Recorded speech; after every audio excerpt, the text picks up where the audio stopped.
And so I try and bring that to the books I write now, because not just my time in Afghanistan. I've been very fortunate to call a lot of folks who could be Mitch Rapp friends, and just to hear their stories and hear how sometimes it goes right and sometimes it goes wrong. And even when it goes right, it's never, you don't ever walk away the same as when you walked into that. And so those men, and in some cases women, carry that with them, right? And so I Hmm. think part of what I try to bring to my novels is that human element of it, the notion that there are stakes beyond what you see, or potentially certainly what you see in the action version of the movie. And so hopefully that brings some veracity to what I write. Yeah. You say in a turn of phrase that I wrote down because I really liked it. I circled it in the book. Denied access. Kind of metaphysical itch he couldn't scratch. Is that what you're talking about here? Yeah, yeah, I think that's it.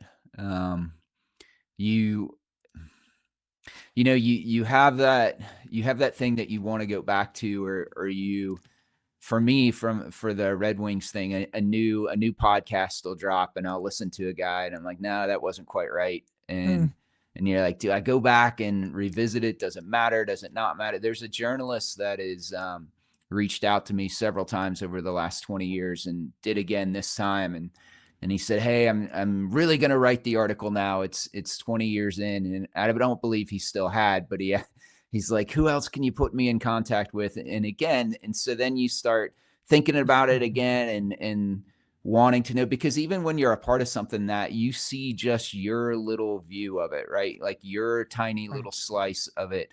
And so on one side, you're very curious about what else happened and what you didn't know. And then on the other side, you think there's no amount of reflection or no amount of revisiting it that's going to make it turn out any different than it did. And so, how much of it is, healthy or closure, and how much of it, again, is you're just picking at that itch that's never Right. going to go away. Yeah. Um, in the meantime, you have to go with what it gives you, what the Yeah. experience gives you.